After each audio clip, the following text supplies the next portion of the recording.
Welcome to Have Lifelong Well-Being. And this is technically aimed at being part two of some education on rotator cuff issues. This is a really big issue. Rotator cuff problems are blamed for shoulder pain, or they're given the responsibility of causing the shoulder pain. And believe it or not, there's a lot of times where the rotator cuff has absolutely nothing to do with the shoulder pain, even if it's injured. And I'm going to back that up with some data and a couple of things. And so I want to give you a little basic education on rotator cuff anatomy and then show you some things. And hopefully at the end of this video, you're going to be a lot more informed and enable yourself to ask the right questions and seek the right help to eliminate your shoulder pain, especially if it's not rotator cuff, even though everybody thinks it is. So we're going to start off with, what are the rotator cuff muscles? There's 4 of them. And the reason that you have them is because this joint here between your arm bone, your humerus, and your scapula, this sits in this very, very shallow cup called a glenoid fossa. And this is a really mobile joint. It is the most mobile joint in your body. You can't do anything near in other joints what you can do with the shoulder joint. So, and the reason for that is because we use our arms for everything. We hang, we push, we pull, we swing, we throw, we hug. We do all kinds of things using our arms that shoulder joint needs to be able to allow that motion to accomplish. Now, these 4 muscles, I learned them in college as the sits muscles, SITS. We've got the supraspinatus, which goes right across the top of the scapula here and attaches to the top of your arm bone. You've got your infraspinatus, which is below the spine of the scapula. So that's why it's called supra and infra, because it's above this spine of the scapula and the infra is below it. And then you've got your teres minor muscle here. There is a teres major, but that's not part of the rotator cuff. And as you can see here, this attaches under the shoulder blade and comes out to attach to the arm bone. And then the subscapularis, which we're looking at a completely different view of the scapula now. As you can see, this is the back view, and this is the front view of the scapula. If nothing else was in the way, this is what you would see, the subscapularis. And it, of course, attaches to the arm bone as well. So what do? Well, the supraspinatus elevates your shoulder joint out to the side. This is also the most common tendon of the rotator cuff to become injured or show a partial or a complete rupture or tear. Moving on to the infraspinatus, this externally rotates the shoulder joint. So a lot of the times you'll see that exercise that everybody wants to do. They all want to do that external rotation with the TheraBand, or laying on your side with a weight and your elbows bent at 90 degrees. And then we have the teres minor, which also externally rotates the shoulder joint. Now, this is what these muscles do when they shorten during movement.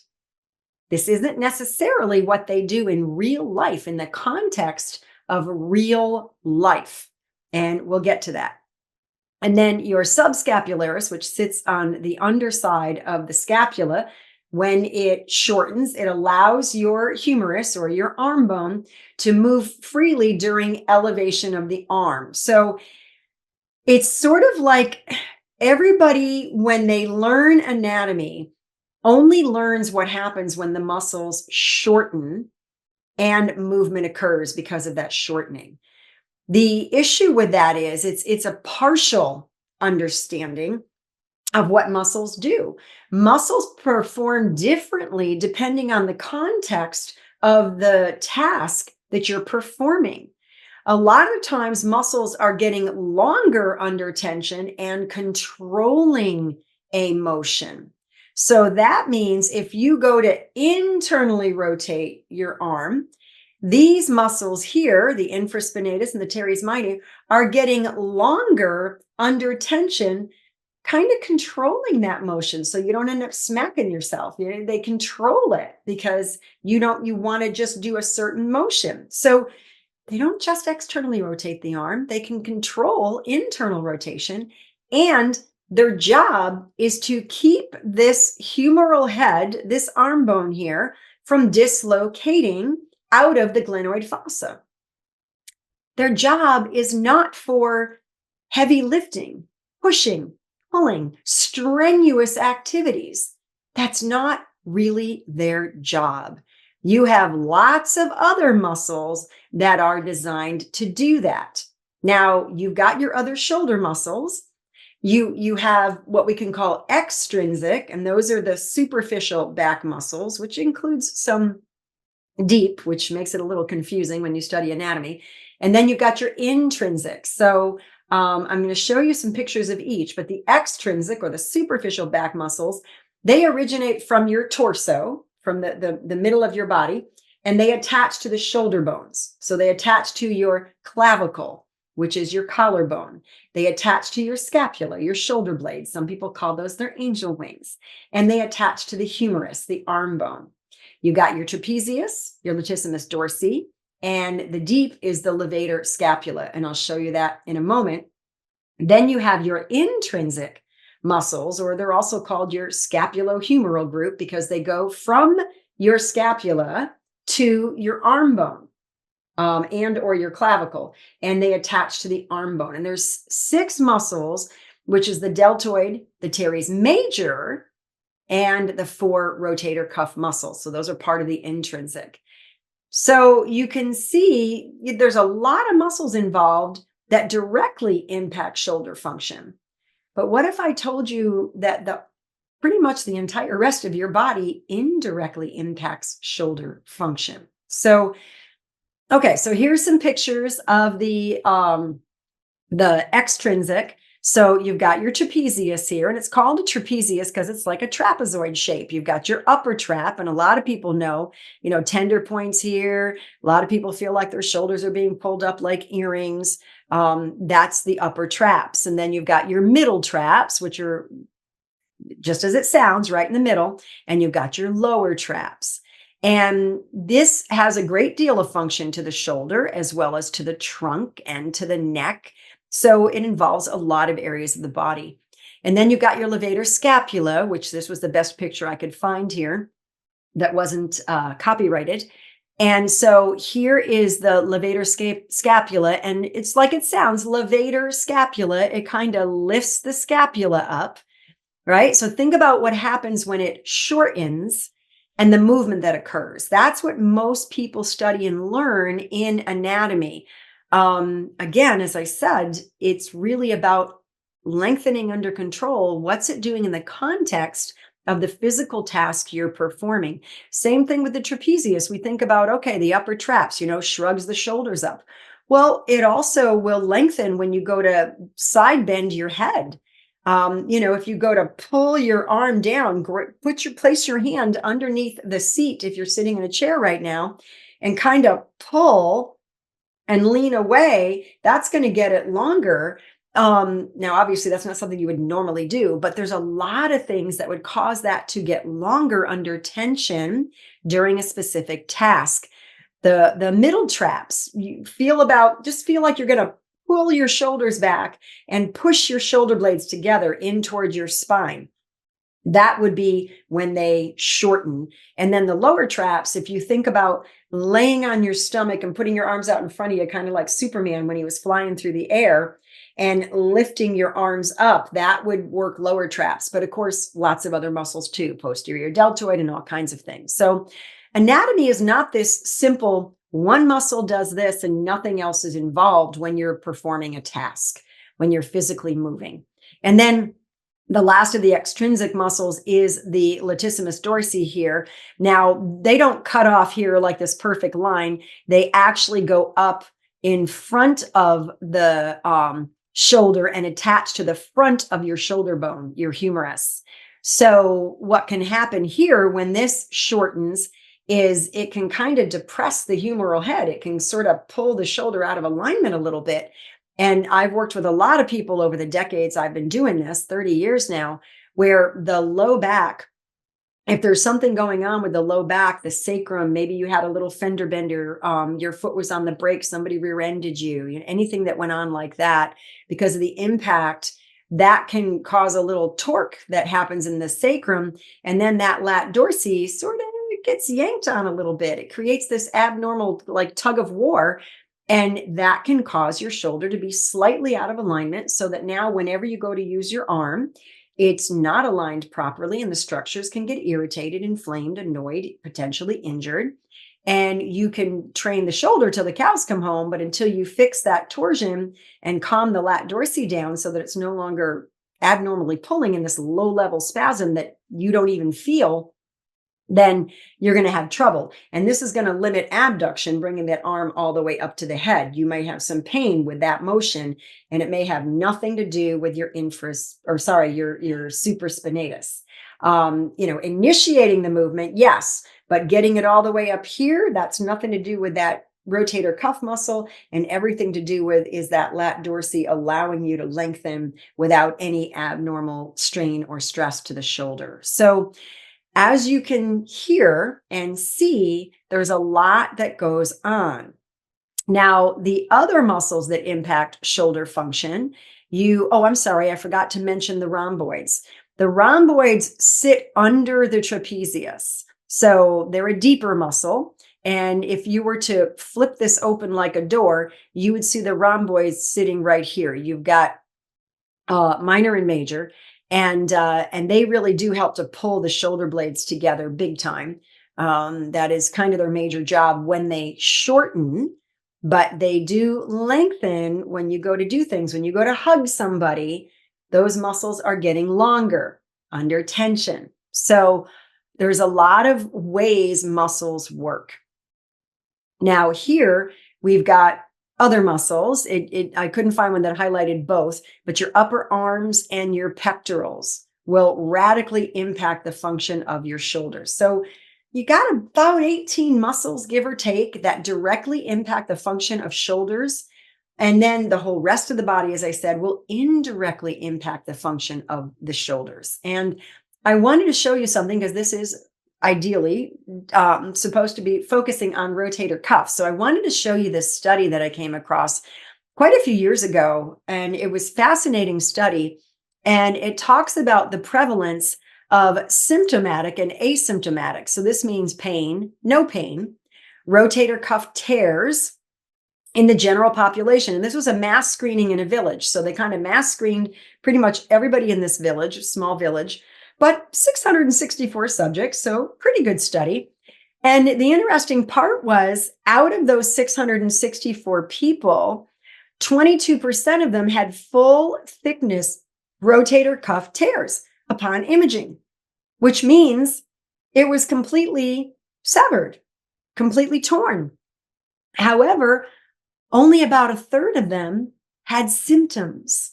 2/3 of them had no symptoms, no pain, no issues with the function of their shoulder. So you go, that doesn't make any sense. But it does if you understand that you've got 18 muscles, of which only 4 are the rotator cuff. So if only one has a tear and all the other muscles are working pretty good, you may not have any symptoms. So, and this was the prevalence. There were no tears in the younger group. And then, once people got into their 50s, about 10% of them had tears. In their 60s, 15% had tears. In their 70s, over a quarter of them had tears. And in their 80s, over a third had tears. So the older people got, the more prevalent the tears were. But here's a little visual for you. Even though the prevalence of the tears significantly increased with age, and then 38 out of that 147 had bilateral rotator cuff tears, which means both shoulders. Here is kind of a really good visual of symptoms versus no symptoms. So the light gray, no symptoms. The dark gray had symptoms. And you can see in their 50s, it was about a 50-50 split, those who had symptoms and those who didn't. In their 60s, a lot more of them did not have symptoms then had symptoms, and the same in the 70s and the same in the 80s. So, what's going on here? Makes you wonder.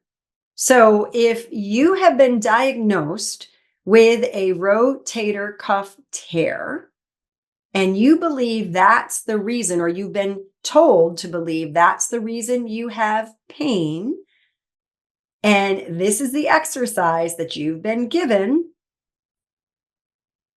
I just want you to wrap your mind around how that's going to impact all 18 or so muscles that directly impact shoulder function, of which only two are the rotator cuff that externally rotate. And you're shortening the external rotator here to the goal, theoretically, is to make the rotator cuff stronger so that you won't have the shoulder pain. But what if it's got nothing to do with the rotator cuff? And even if it did, how is shortening it against tension gonna fix it? What if it needs to learn to get longer under tension? And what if it doesn't like the fact that you're isolating it and making it do the work all by itself, because you're told you got to have proper form. You got to keep that elbow at 90 degrees. You got to make sure that elbow stays against your side. Don't let anything else work except that external rotator. You're forcing it to hang out all by itself and do work, and that's not how your body's designed. Your body is not designed for a muscle to do a job without any other assistance, without any other body part working with it. Think about it. If you're going to pull the cord on your lawnmower, are you standing there and going, oh, I can only just use that one muscle. I have to isolate it. No, you're leaning in. You're loading your back muscles, your hip muscles, your strong muscles. You're pushing your feet into the ground. As you pull that back, your whole body loaded as you went forward and unloads as you pull back, so that you can push into the ground and do that equal and opposite reaction that physics requires of every motion you perform. So why are we isolating a tiny little muscle that may have absolutely nothing to do with your shoulder pain? But as we've all been told, oh, it's rotator cuff, it's rotator cuff, it's rotator cuff. No. So I do hope that this is providing some benefit to you. And before I show you what I'm going to go into next in the rest of this series, is hit the like button, subscribe if you're not a subscriber so that you won't miss the rest of this series. But what's the cause of the pain? Let's look for the cause. Let's stop beating up the victim. Maybe the rotator cuff got injured because other body parts aren't doing their job. Maybe it got injured because of chronic inflammation, which can be caused by other things than movement or injury. And then what about impaired circulation? What about weakness in those major muscle groups? We're talking the lat dorsi, the rhomboids, the traps, the deltoids. What about impaired mobility in major muscle groups like your pelvis, your hips? I have helped people resolve shoulder pain by fixing ankle function, because everything's connected to everything else. So please don't fall into the trap of, oh, it's my rotator cuff, and then, God forbid, end up having surgery, which can take a year to fully recover from when it comes to shoulders because it's so mobile. What if that's not why you have pain? Now, don't hear what I'm not saying. I'm not saying that it's definitely not the cause of your pain. It could be. But shouldn't you look at the whole body as a whole to be sure it's not something else?